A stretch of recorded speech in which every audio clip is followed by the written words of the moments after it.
बिस्मिल्लाहिर्रहमानिर्रहीम। लफ्ज़ नफ्स की कुरान मजीद में जो मुख्तलिफ़ सूरतें हैं उसमें एक लफ्ज़ नफसी भी है। जैसा कि सूरह यूसुफ में 13वें पारे की पहली आयत है, अल्लाह रब्बुल आलमीन इरशाद फरमाता है और ये अल्फाज अल्लाह पाक ने बयान फरमाए हैं जो यूसुफ अलैहिस्सलातु वस्सलाम बयान कर रहे हैं। फरमाया आऊज़ु बिल्लाहि मिनश शैतानिर रजीम वमा उबर्रिउ नफ्सी इन्नन नफ्स लअम्मारतुन बिस्सूइ इल्ला मा रहिम रब्बी इन्न रब्बी गफूरुर रहीम। वमा और नहीं उबर्रिउ मैं बरी नहीं हूँ नफ्सी अपने नफ्स से। वमा उबर्रिउ नफ्सी मैं अपने नफ्स से बरी नहीं हूँ। इन्नन नफ्सा बेशक नफ्स जो है लअम्मारतुन अमर करता है, ज़रूर अमर करता है, हुक्म करता है बिस्सू बुराई की जानिब।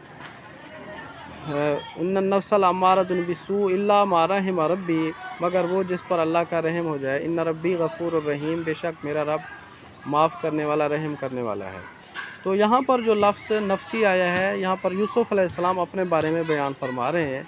तो नफसी ख्वाहिशात को भी कहा जाता है, यानी मेरी ख्वाहिशात। नफ्स से मुराद आपके अंदर की जो ख्वाहिशात हैं उसको भी नफ्स कहा गया है। क्योंकि यहाँ पर जब अगले हिस्से में फरमाया इस आयत के इन्नन नफ्स लअम्मारतुन बिस्सू बेशक नफ्स जो है बुराई की जानिब रग़बत दिलाता है या बुराई की जानिब ले जाता है।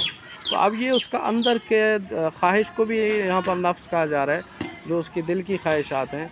और नफ्स जो है अनफुसकुम के मानों में भी जब आता है तो उससे कोई शख्स मुराद होता है। तो इंसान चूँकि अपनी ख्वाहिशात से आज़ाद नहीं होता, अपनी ख्वाहिशात से अलग नहीं होता, इसीलिए यूसुफ अलैहिस्सलाम भी ये फरमा रहे हैं, अगरचे वो नबी हैं लेकिन वो अपनी ख्वाहिशात उनके साथ हैं। और वो फरमा रहे हैं कि मैं भी अपनी ख्वाहिशात से अपने नफ्स से बरी नहीं हूँ।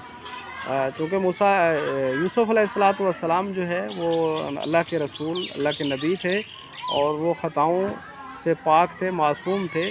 तो उनसे ख़ता जो है वो उनसे जो गलती है वो मुमकिन नहीं थी, क्योंकि अल्लाह रब्बुल आलमीन उनके ऊपर रहम फरमा रहा था और उनकी हिदायत कर रहा था। तो उनके अलावा अम्बिया के अलावा जो भी इंसान हैं उनके साथ भी ख्वाहिशात हैं और उनकी अपनी ख्वाहिशात जो उनके साथ मुंसलिक हैं उनको भी नफ्स कहा गया है। इस तरह नफ्स जो है वो इंसान से जुदा नहीं है। नफ्स जिस्म और जान के साथ है, उसकी ख्वाहिशात जिस्म और जान के साथ हैं। इसलिए नफ्स से मुराद आप इसमें दूसरी चीज़ ये भी ऐड करते हैं कि जहाँ पर एक जिस्म है और उसकी जान है या ज़िंदगी है, उसके साथ तीसरी चीज़ जो है वो ख्वाहिशात हैं, वो भी नफ्स के अंदर आती हैं। तो इस तरह इसका एक वसी मफ़हूम है।